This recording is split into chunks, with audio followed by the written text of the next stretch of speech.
On air. Going live. Good evening, I am tonight's entertainment. For better or for worse. It's almost the full moon, or is the full moon, and I'm not entirely certain whether that's a good thing, or whether it's going to make us all go a little bit nuts by the end of the evening. Let me know. I'm have a slightly different setup, and so somebody tell me if they can hear me okay. It should be just as good as any other time, but I won't know until afterwards. So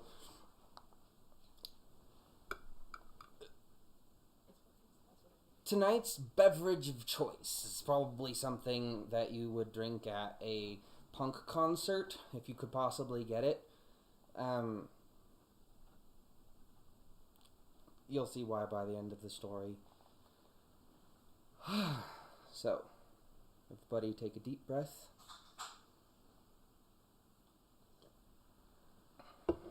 And we can begin.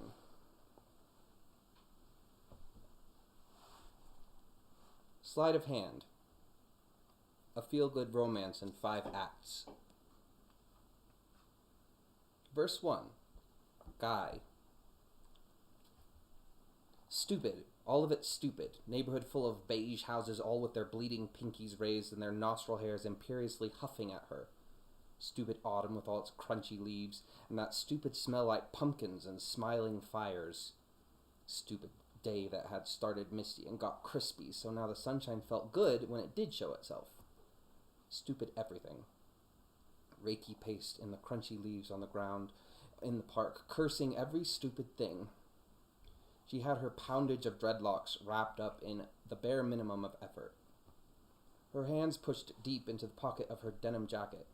Her nice one, the one she'd nicked from Nordstrom rack.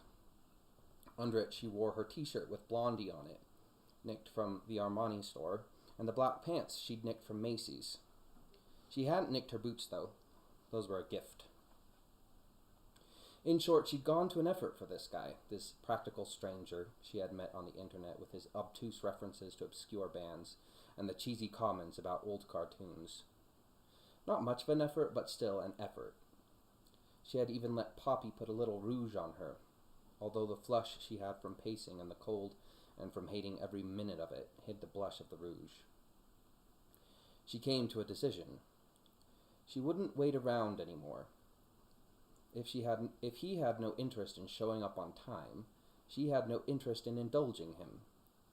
She didn't know how long she'd waited around, but it had to have been at least 5 minutes.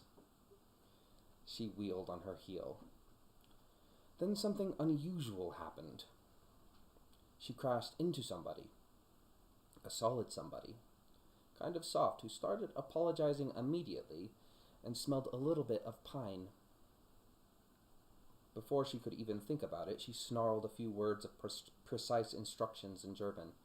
Then she clamped her mouth shut because she noticed who it was, and since the instructions weren't polite, she stopped saying them. Oh, I'm sorry, I only know a few words in Klingon. Hab, so hoch. I think that's how it's pronounced. He met her tight-lipped frown with a timid smile. The moment of silence had space at least for her crispy frown. It was German, she said. Oh, do you speak German? He asked. Then, seeming to notice what he said, he swallowed, and his smile faded. Sorry, let's try this again. Hi. He held out a hand. I'm Eric. Reiki stared at his hand.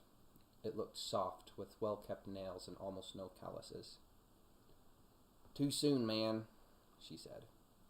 Too soon? Eric said. He looked at his hand. Then, remembering, he took it back. Oh, yeah. Sorry. You don't feel comfortable with touching. His smile came back. It had the kind of genuine feel that Reiki had come to associate with people who had something to hide. It unnerved her to imagine that, just maybe, Eric's genuine smile actually was. Shorter than I expected, she said, glancing at his hairline. She meant his actual height. His stockiness made him look short, although he was at least as tall as her. She had said it without thinking, because what she had meant to say was, "Nice to meet you, I'm Reiki." To hide her embarrassment, she ducked to her right and started shuffling through the dry leaves. Really? Eric said, keeping pace with her. I mean, aside from the fact that I lied about my height on my profile and the fact that I'm not wearing the platform boots that I usually wear, I'm about the height I'm supposed to be. She stared at him, keeping her quick pace. They're pretty good boots, Eric said through an expression that Reiki couldn't quite read. Could have been pleasure. Could have been nerves. Maybe a little of both. They're clear, and I fill them full of water and keep a betta fish in each one.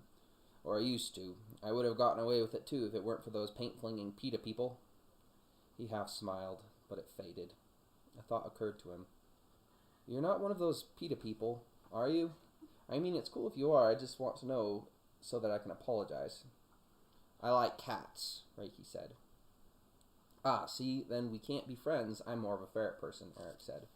You're allergic to ferrets, Reiki said, once again before she could stop herself. She snapped her mouth shut again. I mean, yeah, how did you know? Reiki knew because Eric had mentioned it in a comment to someone else on his profile. Not on the site where they had started talking, but on another one. She had not technically hacked that other website to spy on him, since she'd got a friend to do it.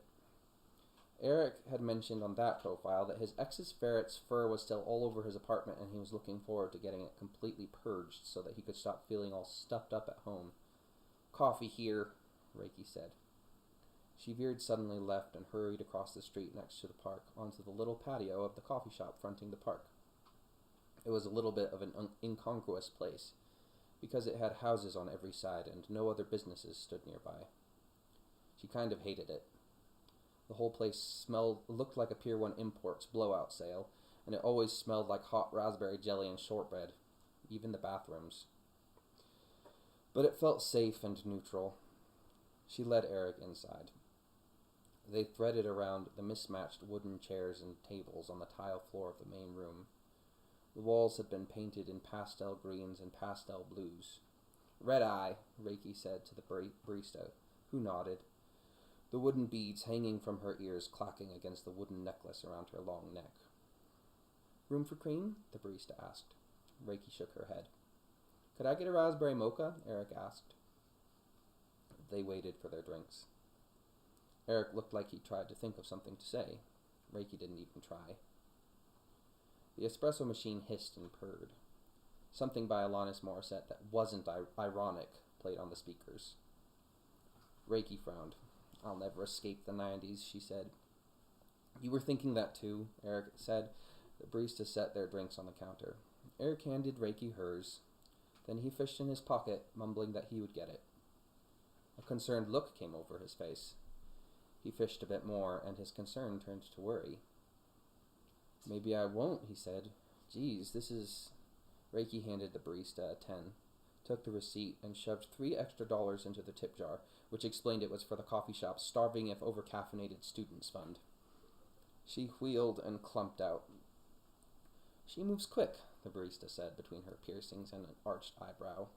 Eric shrugged. I kinda like it, he said.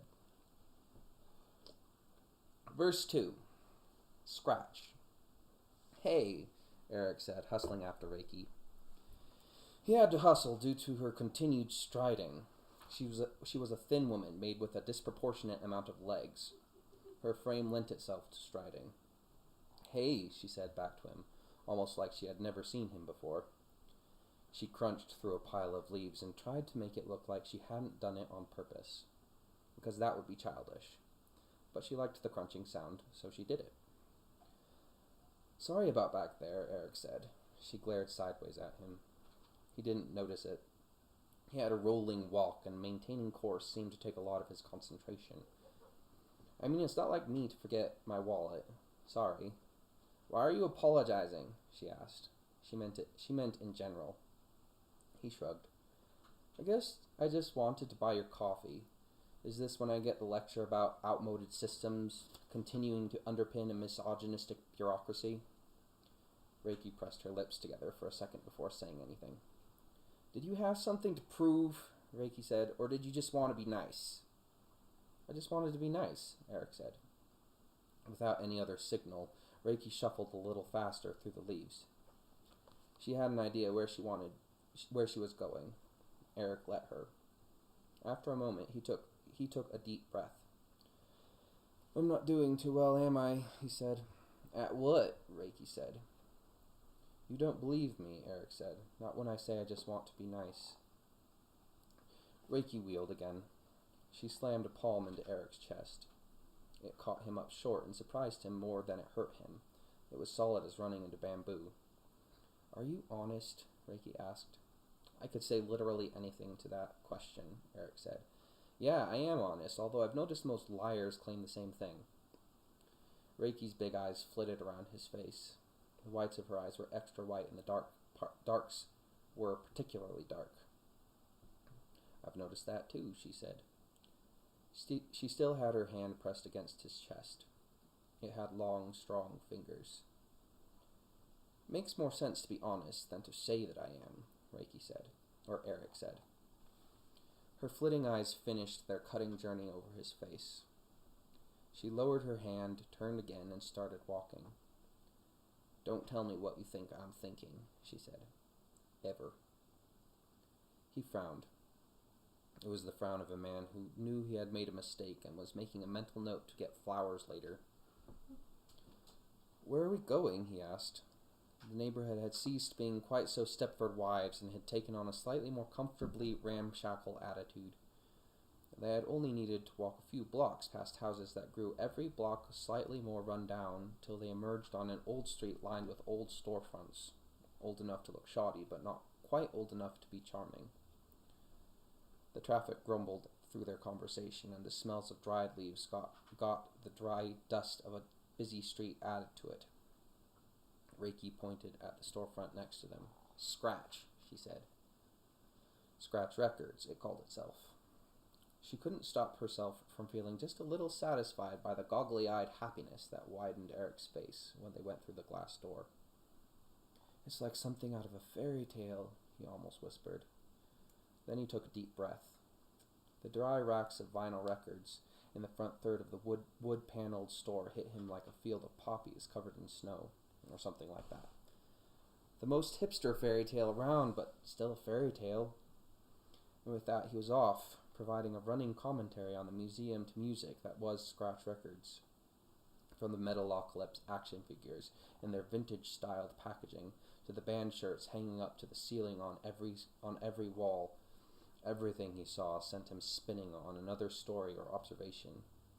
He even went on a diatribe once. "So in a way, the Kinks and the Animals have more influence on Megadeth than Zeppelin or Deep Purple," he said, his bright eyes in a head that seemed not to have noticed that it rose out of the neck hole of an off-green V-neck sweater of the kind that suggested that its occupant didn't have any opinions, but they weren't allowed to stand out in any way. "Oh, hey, these guys. I love these guys," he said. He'd been clicking through a rack of CDs and stopped at one. He took it out, smiling. His smile tripped on the last twitch it needed to do, failed to commit, and turned into another faded look of concern. "Is this in poor taste? Guys' Night?" Reiki said, taking the album from him. It was Guys' Night Means Everything by Guys' Night. The pop art style 5 cartoon dudes on the red cover looked so hyper-masculine that they weren't, which was the point. "Love Guys' Night. That guy gets me every time." She smiled. Oh no, he smiled. She doesn't. He smiled. He almost looked sheepish, but mostly looked pleased. Reiki did not smile. She put the album back. "Ever heard of these guys?" She pulled out another album by a band called The Greebles. "No," he said, tracing a finger over several lines of the pixel art on the cover. "They any good?" "I don't know," she said. She put the Greebles album back. Then she grabbed Eric by the hand. She swept him around and on a quick march through the racks of Scratch Records. Before he could quite ask what was up, she shoved through a door marked Employees Only that led out to the alley behind the store. He mumbled, "Are we supposed to?" but couldn't quite complete the question before she tugged him onto a double-decker bus idling there. He just managed to see that it said The Underground Overland on its side in big spray-painted letters. Verse 3. Overland. The bus smelled of diesel and a million cigarettes smoked over several decades, and all the vinyl seats had cracks and wear. The rubber floor paneling had been scratched to hell. Almost every inch of the bus that wasn't window, and many inches that were, had band stickers stuck all over them. "It's like being inside a guitar case," Eric mumbled. He glanced at Reiki, and just caught the end of a smile on her before she dashed it away and hid it again. It was the kind of smile that made a heart skip a beat. He looked away and pretended like he hadn't seen. Reiki had dragged Eric to a space near the back where they stood and hung onto support bars. Lots of people were on the bus, and several more climbed on. They ran a cross-section of humanity. There were teenagers in the spikes, cheap chains, and clashing colors of the store-bought DIY look that passed for punk these days, but mostly looked like an outfit having a fight with itself. There were guys in leather jackets and band shirts who looked to Eric like actual punks. There were middle-aged counterculture types with gray ponytails and hats that begged the question, "Can you tell us that story?" It's okay. There's a cat, and the cat's fine. The bus ground into gear and wobbled into motion before Eric finished taking it all in. Reiki had a phone in her hand. She was swiping around on the screen. Eric couldn't quite see what she was looking at. "Hey," he said, loud enough to hear himself over the rumble of the bus. "We have the same phone." "Crazy," Reiki said in an absolutely flat tone. "Oh, that reminds me." He fished in his pocket. "Before I forget, I had this video I wanted to show you. You said that you like Sleight of Hand, right? I found this guy who does amazing card tricks called Shin Lim. Really excellent hands, but, A look of worry came back to his face. "Something wrong?" Reiki said. "That's really weird," Eric said. "I don't seem to have my phone. I don't know where..." He frowned into the middle distance, lost in remembering. "That's really weird." "Did you have it today?" Reiki said in a calm tone. "Yeah, I'm pretty sure I had it right before running into you." He smiled, just a flash at her. "Sorry about that, by the way." She shrugged. "I guess I should look for it or something," Eric said through the expression of confused worry that most 21st century people get when their technological umbilical lifelines get severed like that. Reiki shrugged again. "Think you dropped it at the coffee shop or Scratch?" "I guess those are the only places I could have. I checked the time in the coffee shop, so I know I had it then. I might have dropped it there. We'll be coming back the same way. Want to check in with them later?" Eric took his turn at shrugging. "Or I can call them tomorrow. It isn't the end of the world. I'm as symbiotically attached to my device as the next nerd, I guess. Technically, anyway. Accomplished what I needed to accomplish with it today, though." "What did you accomplish?" Reiki asked. It felt obligatory. She'd already half checked out of the conversation once she felt satisfied that he wasn't addicted to his phone. "Coordinating with you to meet up. That's all I really wanted to do this weekend." Reiki tried not to let that change her expression. After a beat, she did glare at him, though. Glaring being the more or less default state of her face. It chopped at him. She caught him looking back, blushing a little as if he had not meant to be caught saying that. He swallowed. "Yeah, I'm super cool," he said. Reiki stared out the window again, but paid less attention now. She knew that she never blushed or flushed at all, not even when she got angry. She ran cold like that. Now she felt confused. "I'm sorry," Eric said. His voice had gone quite slow and forlorn. "If you feel like ignoring me for the rest of the evening and pretending like you're here alone, I completely understand." "How many times do I have to tell you you're doing fine?" Reiki said. The enticing discomfort of this whole experience was trying her patience, and she knew she sounded like it. "I don't think you've said that to me at all," Eric said. She stared at him. He shrugged, had himself a whimsical little smile. The moment stretched just a little too long. "Oh," Reiki said. "I must have just thought about it." Verse 4. Circle. Eric seemed a lot easier in his mind after that. He relaxed into the bus ride and smiled more.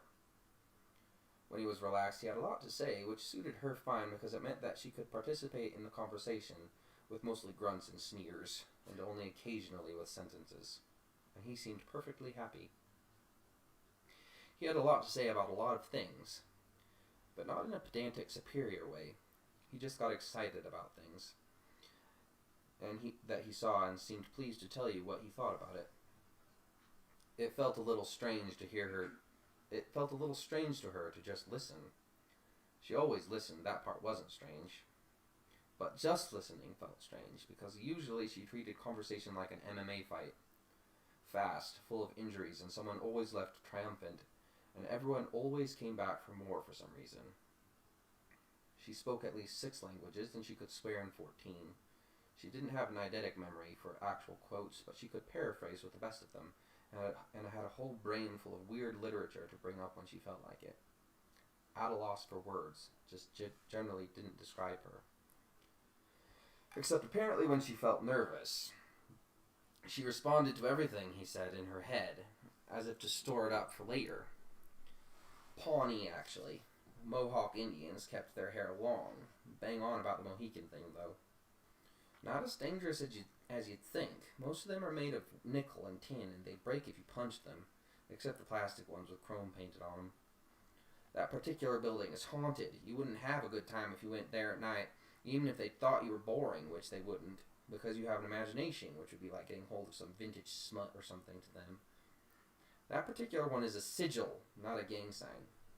We're not passing from one gang territory to another. We're crossing the line of enchantment. It's pronounced Mondrian, dude. And he was straight up abstract, no ism about it.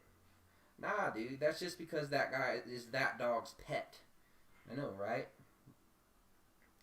The bus pulled up in front of 7th Circle Music Collective, which looked exactly like every other smallish, rundown industrial storefront on the strip. It wasn't the same as the rest. It was a magical place. Everyone shuffled off the bus. A few more than half of the crowd milled off in different directions on the street. Some went down toward the smell of pulled pork and fries coming from an idling food truck up the street. Some gathered into packs and lit cigarettes and pipes and other things more exotic, and, like multicolored imitations of mythical powwows, they talked through the tendrils of fumes uniting their breath. A trickle of people thumped up the 4 concrete steps through the narrow door into the cramped front room of the small building. I take it back, Eric mumbled. This feels like walking into a guitar case. It was grungier, scratchier, and even more covered in band stickers. Band stickers, old posters, burns, and stains. It looked aged and used and full to bursting with stories. The people who had come for the show tossed an odd assortment of money and alternatives to money on the minibar-style counter near one wall. It had a sign hanging from it that said, 7th Circle Music Collective is run on a donation basis. Pay what you can. And a slim person of incongruous normalness stood behind it, chatting with the diverse crowd, throwing dollars, change, bottle caps, little baggies full of different things, coupons, and all kinds of other things onto the counter in front of him when they passed. I guess I won't be donating anything, Eric started to mumble. He caught Reiki's eye roll right before she blinked it away. Reiki tossed $10 onto the counter. She grabbed Eric's hand and dragged him through the crowd. Everyone else paused wherever they were to strike up conversations on everything local and underground. With no patience for any of that, Reiki threaded through gaps in the crowd with Eric stumbling behind her. They went through several small rooms, more than the little building had any right to have, then pushed through a door that led onto several steps down that led out into an open yard behind the building. Eric knew it was the same sky and same autumn air as the street in front of the 7th Circle. He knew it. He could still see the same downtown skyline off east and the same mountain view off west, though now slightly obscured by a big shed. Even though he knew it, It felt different back here. It felt electric, impatient, giddy. It was just a big empty lot. The ground was bare concrete, so covered in dirt that it may as well have not been a concrete slab. In the far corner, some especially angry thistles prodded up between the ancient trash, disintegrating beer cans and old cups. A few weather-stricken couches creaked here and there. On the left, far back, stood several garden sheds. A couple guys in band shirts carried cables in and out of those sheds. It smelled the dry concrete way that a warehouse district usually smelled, but this lot added a whiff of old cigarettes and many gallons of beer spilled into dry earth. The crowd coming out of the back door into the yard dispersed into the open space, but the main slow trickle of crowd made its meandering way toward the open end of the huge shed blocking the view of the mountains. It was practically a small warehouse. The sun inched down toward the tops of the mountains, so everything had the hollow, dusky grayness that made it so hard to feel right. It looked dirty and rusty and run down, and it was magical. Reiki led towards the huge shed. She let go of Eric's hands, so he went slower, looking everywhere. The huge shed had a stage in it. Rough graffiti covered all the walls, over and under the old posters and stickers in many layers. Cables draped the ceiling beams like jungle vines. A platform at the far end had tall, worn banks of speakers stacked in towers on it, like the arms of the throne of some huge squat giant from the heavens of metal and underground punk. If you say one more time, it feels like stepping into a guitar case, Reiki said, her tone distinctly threatening. You'll what? Eric said. Her glare snapped around at him. This time he met it with a smile. She swallowed, looked away, and let a little bit of a smile onto her face. I wasn't thinking that anyway, Eric said. Yeah? Reiki said. No, Eric said. I was thinking it was like stepping into a kick drum case. Whatever, dude, Reiki said. She deposited him on a concrete ledge that was part of the foundation of the shed, but served as a convenient bench with a good view of the stage. There he gazed around like an awed little kid for a while, and she disappeared. When she came back, she handed him a clear plastic cup of beer. Seventh Circle couldn't sell alcohol, but people could bring their own, and Reiki knew the right people. For a while, they both just sipped their beers and took it all in. Eric's wide eyes couldn't rest anywhere. They kept flitting onto the next new fascination without resting. Reiki looked around more idly and tried very hard not to look directly at Eric. Hey, Eric said, looking at Reiki. Hey, Reiki said as if she had never seen him before. Before I forget, I wanted to thank you for this evening. We haven't even seen the show yet, Reiki said through her frown. Sure, but I don't know, Eric said. It's been a really special evening already. Dare I say magical. I already know this will be one of my favorite dates ever. It could still get screwed up, Reiki said. Yes, but it hasn't yet, Eric said. And I don't know, I guess that feels more important to me. So thanks. Reiki nodded. She didn't know what else to do. Eric smiled and went back to watching people. After a minute, Reiki cleared her throat. Here, she said. She took out the phone she'd been fiddling with earlier. The camera was set up to take a picture. She held it up so that it would take a picture of both of them. He smiled. She didn't, although her glare softened. The picture saved. I like that picture, Eric said, grinning. Reiki put the phone away. Eric started to hum. He had a surprisingly deep hum. I don't get you, Reiki said. That's just because I'm a man of mystery, Eric said, making a sidelong and poor attempt at a narrow-eyed man of mystery look at her. No, Reiki said, you aren't. You're exactly what you seem. How do I seem? Eric asked. Let me guess. Boring, right? You seem genuine, Reiki said. And that's what I don't get. Eric sighed. His smile turned sad. That says a lot about the world, doesn't it? People aren't genuine, Reiki said. I've noticed that, Eric said.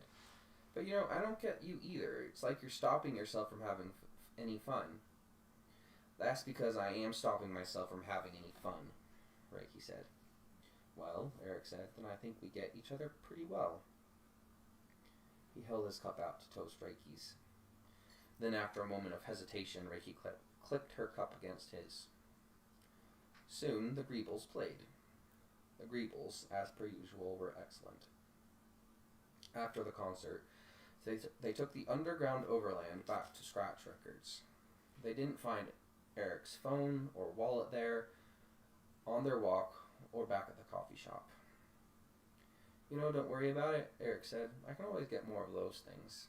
I had a great time. Thanks, Reiki. Then, with her stern face still utterly glary, Reiki went in for the hug. It was an awkward hug. She didn't seem to know what to do with her hands at first. After she decided where to put them, it felt like a pretty satisfying hug. To Eric, anyway. And he was giddy for his whole drive home. It didn't even occur to him to feel shocked that she had been so okay with physical contact. Outro. Although she made the same noise as a cat, Reiki nevertheless stormed into the basement. Although she did so like the alighting of a sunbeam, she slumped into a chair, and although the first sound she made was the small click of her phone landing on the table, she filled the whole room like a thunderclap. Poppy knew it all happened, although she heard none of it. She smirked and turned. Well, Poppy said. Reiki poked at her phone. She settled smallly into her chair like a tarantula trying to hide. Poppy waited for a few seconds, and Reiki frowned. You stole his wallet, Poppy said. Reiki nodded. Well? Reiki poked at her phone, gave it back. Phone too. Stole them, poked through them, gave them back. Yes? Reiki chewed on her frown. Is what he seems. She couldn't sit still. No one is ever what they seem. Some people are, Poppy said. Reiki's lips probably could have been thinner, but Poppy hadn't seen them much thinner. Reiki's phone rang. Him? Poppy asked. Reiki shoved her phone at Poppy. I'm not answering it. I'm not answering it. Reiki said that one. Okay, Poppy said. She answered it and put it on speaker. Reiki glared at her, sharp as ice. After a breath, Reiki said, Hello. Hey, Reiki, so I found my phone. Are you still there, Reiki? Yeah. I found my wallet, too. Are you still there? Yeah. Yeah, they were in my pockets. Are you? Yeah, so okay. I was missing $23, but I had a receipt for our coffees. Yeah. And the background on my phone is that picture from 7th Circle? Yeah. You know the one you took of us? I knew what you meant. Yeah. So listen, Reiki, there's this exhibit coming to the art museum in a couple of weeks. And I wondered if you wanted to go with me. Are you I'm still here. What? Art exhibit with me. I mean, you don't have to if you don't want to, but I'd like you to go with me. But I stole your stuff. You gave it back. Yeah, but I stole your stuff. I stole your wallet and I stole your money to pay for what we did. And I think we should have a talk about that at some point. Although really, I would have been happy to pay anyway. And really, and don't take me the wrong way here, but that was the cheapest date I've been on since high school. So that's cool. Sure. Right. Right now I want to know if you want to go to this exhibit. With you. With me. Are you? Sure, I'll go. Really? I mean, good. Okay. Although I've got a favor to ask if we do. Would you do me a favor, Reiki? Maybe. Would you teach me some of that? I mean, the pickpocketing thing. I would you want to learn how to pick pockets? I figure that if I know how to pick pockets a little, then I would be able to tell better when you're doing it. Plus, I figure that it would help me to sort of start getting to know you a little better. So you'll take me to a museum if I teach you to pick pockets. Yeah. Reiki, or how do you know that I won't just sort of fake you out so that you're easier to steal from? I don't know. I guess I'm just going to have to trust you. Trust me. That's what I said. So do we have a deal? Reiki, our deal.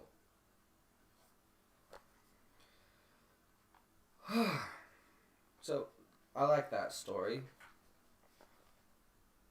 But I'm not sure how easy it is to read out loud because of all that. You'll have to get, if you get a copy of this, you'll be able to tell that that last conversation is very difficult to read aloud because of very many, like a whole bunch of pauses. Thanks for listening. That was a story from my book Ragged Museum, which is a bunch of short stories, what you can get on Amazon, or you can order them from me. I should probably put the link to them.